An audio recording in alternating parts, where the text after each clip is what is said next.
So tell me a little bit about this project. How did it come about? When the director approached me, we kind of wanted to set a new standard for ourselves, for basically studio work, for like 60-second commercials shot in the studio using all the stylistic choices, basically the entire repertoire we've been working on. The storytelling, the way Tom, the director, edits his films. We really carefully tried to create a flow in the edit through the way the camera moves, the way the lighting moves, and tried to use all the tricks with diopters and everything we usually put in front of the lens to basically make like 60-second flow as smoothly as possible. Yeah. Like that's from a technical point of view what we tried to do with this ad. Yeah. Yeah, cool. So what did you shoot it on, and what was the motivation behind what you picked for the gear?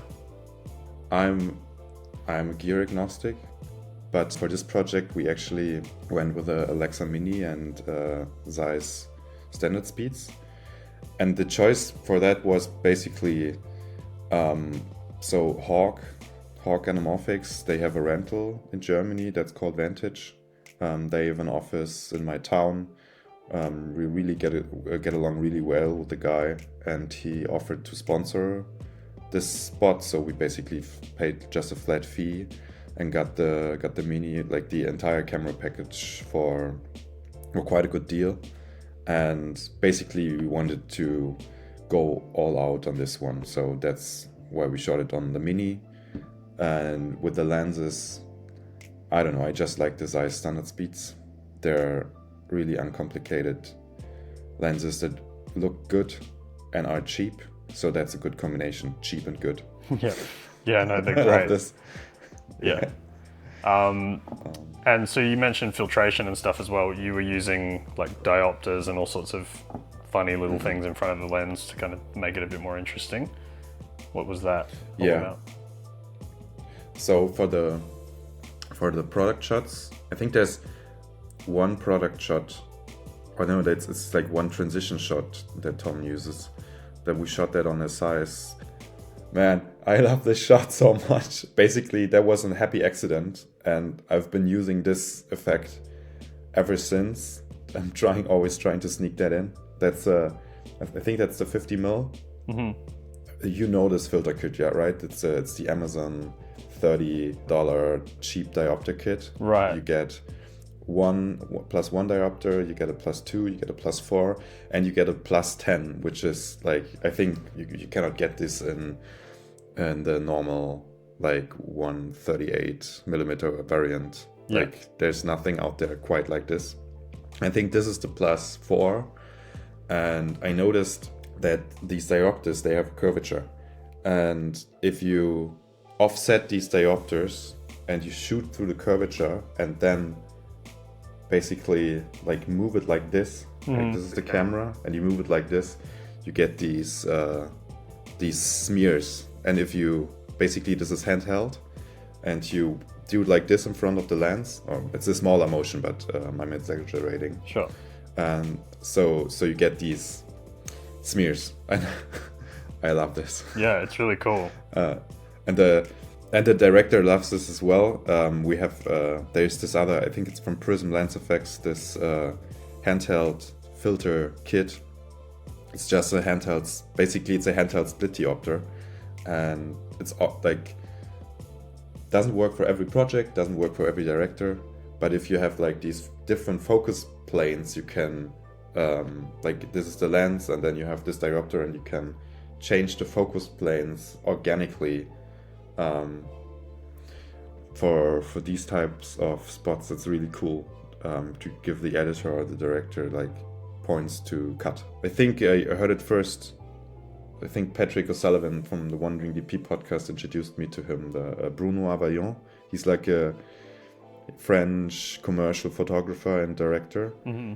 And I have two photo box here. And I think one is even called diopter in French or something.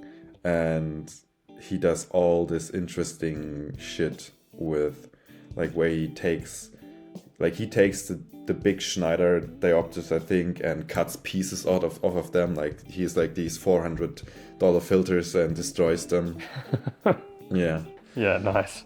I haven't dared that yet, but I think that's the next step. Yeah, it would be nice to have that kind of level of, you're allowed to just like cut up a diopter and no one's going to tell you off.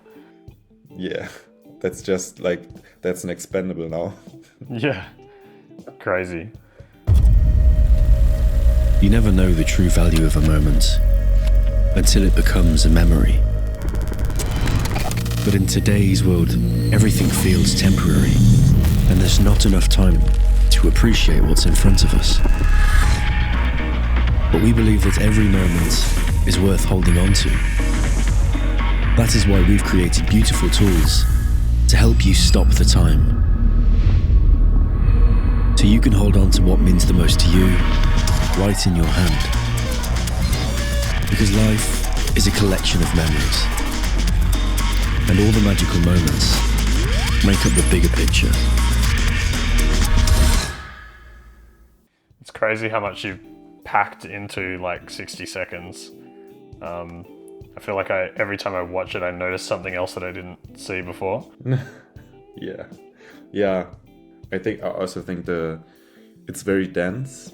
Yeah. And the gaffer on this one is basically a gaffer / lighting designer, Thorben. Like, this has been the most creative experience I've ever had with a lighting person. Right. In my mind, he's insanely huge. He's one of the top guys in Germany to go to. And obviously, since this is a spec, we didn't have money to pay him.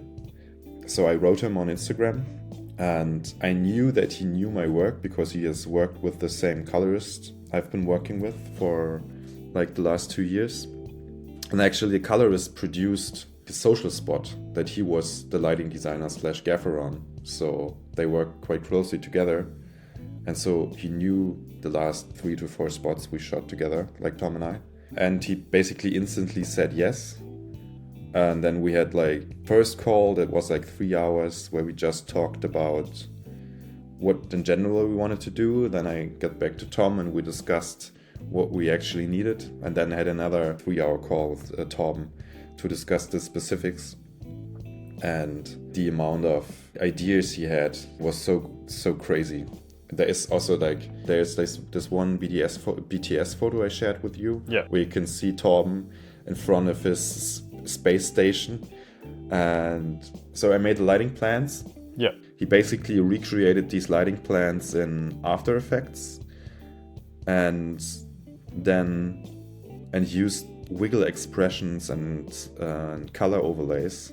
And he sends that image over to some kind of LED mapping software. Right. That is then mapped to all the exteriors that were in the grid and all the apertures that were lighting the white cyc. And then he can basically just tell, okay, I want the exteriors to wiggle from red to blue in this amount of time, and you can just hit play. And you can do the same to all the lights hitting the white cyc, and you also can like control the aperture 6. I think we had a 600C. And basically his pitch was everybody that has ever touched After Effects can now be a lighting designer or can basically control it. Right. And his why he did it was like, I think he told me, I hope I'm not underselling him, but I think he told me like he can control the grandma, like the big DMX console. And he was basically trying to find a way where you can work very intuitively, but also faster. Yeah. And like Thorben is actually a crazy genius. So in my mind, this kind of shit is really, really hard to pull off. And when I told him that would be nice, Thorben was like, yeah, that's like takes 5 seconds. And he didn't lie. I mean, it seems like it fades through all the way down almost to like a purpley red and then comes back up to orange. Yeah, like that. I'm not technical enough to know. I think that has to happen because of the way the emitters work. Yeah, but that was so quick how he did that.